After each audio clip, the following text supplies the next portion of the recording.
So Jesus of Nazareth was enshrined in a book. The four Gospels told the world that he was Jesus Christ, the risen Lord. But who wrote these Gospels? Were they really written by Matthew, Mark, Luke, and John? And when and where were they composed?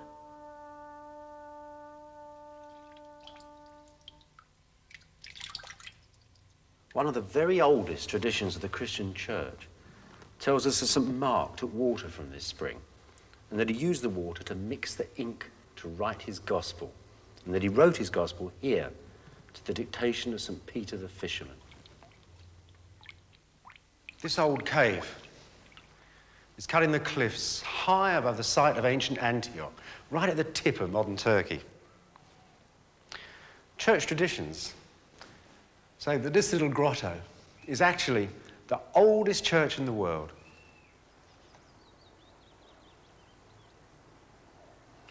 You know, in the time of Christ, along with Rome and Alexandria in Egypt, this city, Antioch, was the greatest city in the world. And what a city it was, what a reputation it had. This is where Antony bought Cleopatra for their sort of a honeymoon. Also had a very large Jewish population. After all, Palestine, Jerusalem, is not too far down the coast from here. So when the book of Acts says that when the first Christians in Jerusalem were persecuted, as Jews, it wouldn't be surprising that they upped their sticks and came here and joined the Jewish community. Church tradition again tells us that in Antioch, Christians were first called Christians. That is, not the followers of Jesus or some other thing.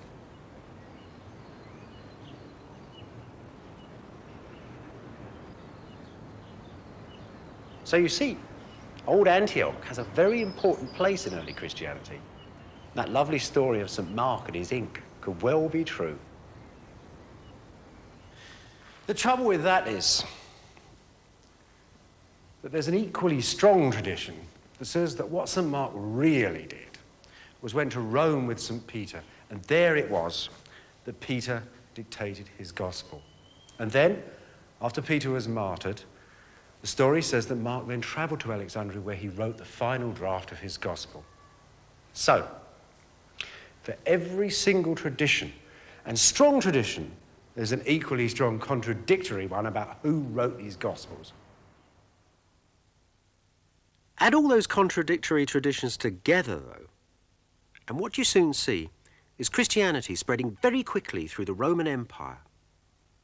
Churches sprung up like mushrooms at Antioch, and cities like Smyrna in Asia Minor, Alexandria in Egypt, Corinth in Greece, and great Rome itself. The Gospels were made in this period. They may have been written in one country, edited in another, and copied out and published somewhere else. For Christianity had become completely international. Seems to me what you can really say about the Gospels and their writing goes something like this. For one thing, the first Christian preachers, Jesus, the Apostle St. Paul, didn't write much at all. They were preachers. Jesus only wrote one word that we know of. The Gospels tell us he wrote it on sand. St. Paul only wrote his epistles when he couldn't actually turn up at the church in person. This was a faith that was being spread by the power and passion of the word itself. It wasn't then until that generation of preachers that was spreading the faith right round the Mediterranean, right through North Africa into Italy, Greece, all over the place. It wasn't until that generation had actually started to die that the church decided that it would write the stuff down, because these people were preaching the sayings of Jesus, anecdotes about his life, where he was born, and there was a sort of considerable body of this that obviously built up. And then, in this period when the old men had started to die, the church, as one church historian said, actually suffered a loss of nerve. That was that the power of those first words was going to be diminished, so they caught it in print and put it on the page. So what happens? You have the four Gospels, and I think what they represent is books written down by different churches in different places, perhaps one in Rome, one in Alexandria, one in Antioch perhaps, or Ephesus, Asia Minor somewhere. But churches that had shared this similar body of preaching knowledge, the same sort of sayings and stories of Jesus. And they were eager to compare them too and use one version against the other. So you can't say then that the four Gospels are actually four biographies written down by people trailing along after Jesus and copying his every word.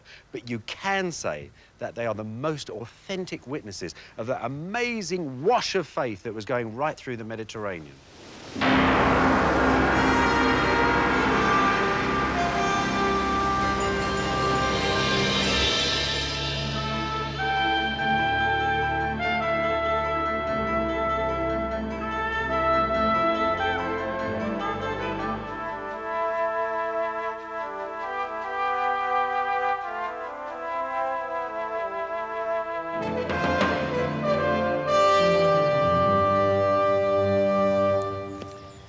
This area here is the very centre of Rome.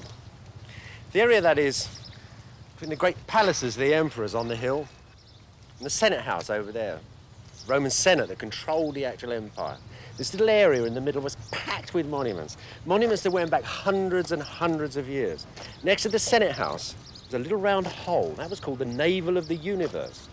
Next to that was a golden milestone, and all the Roman roads, the roads that went to the edges of Persia, to Scotland, they were all measured from that particular little golden spot.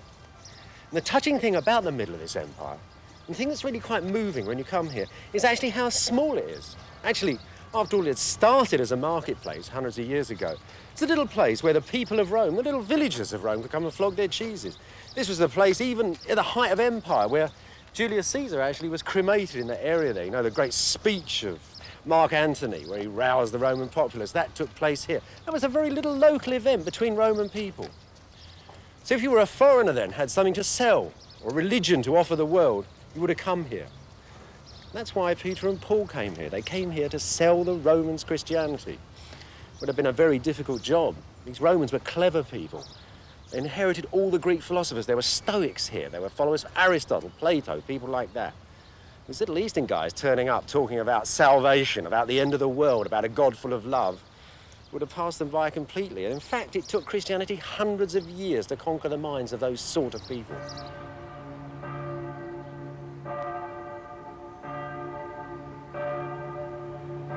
Rome was captured by Christianity, of course, along with its entire empire. And that's a big part of the problem if you're trying to find out how the New Testament was made. Because almost all the ancient writings about it were made by the winners of a series of rows and debates about the church and its Bible. During its first 2 centuries, Christianity was but one of a dozen Eastern faiths in Rome. It was a muddled thing, and so were many of its preachers. And there was no Bible, no single organization called the Church to tell the faithful what to believe.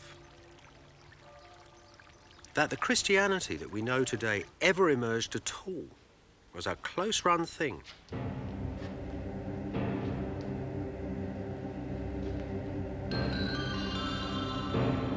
Just how close you can still see under the oldest churches of Rome. Many of them are built directly on top of pagan shrines, like this one, built in honor of Mithras, a Persian god.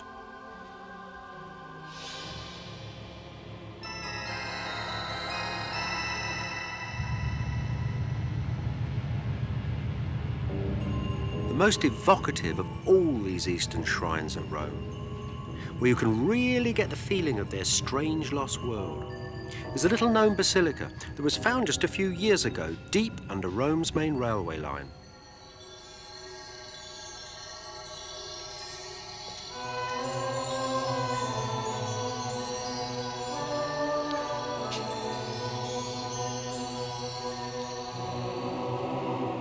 Many people who took up these Eastern religions, and they were very popular, thought that faith was not only based on belief, but on personal mystic experience. They formed underground sects of initiates called knowers, Gnostics, the people who know. In their secret meeting places, Jesus, Socrates, Osiris, and Alexander the Great might all be equally revered, as guardians of mystic truths. The underground chapel is shaped exactly like a church. Once it was a hall of a sect so secret that it's completely disappeared. We don't even know its name anymore. God alone knows what went on here.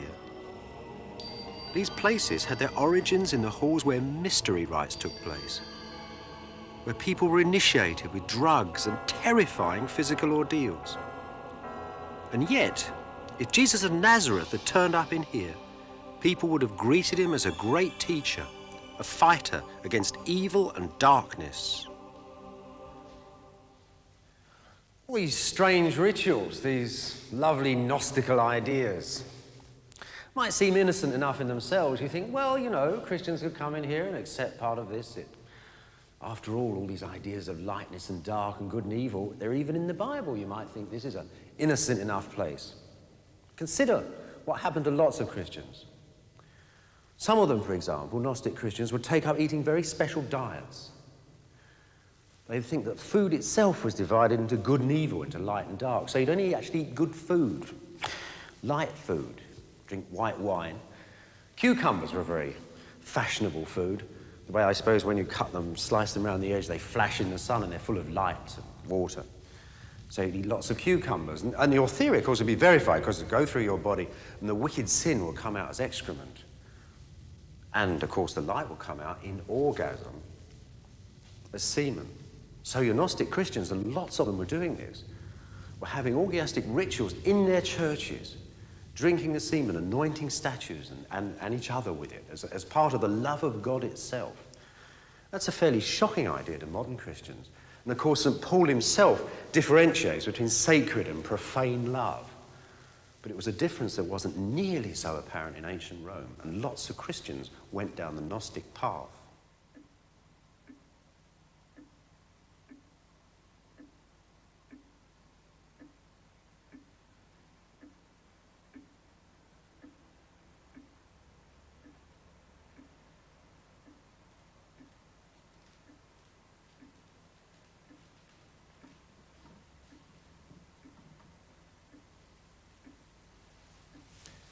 The teachers in these secret sects wrote and wrote and wrote. These are little fragments of their wisdom.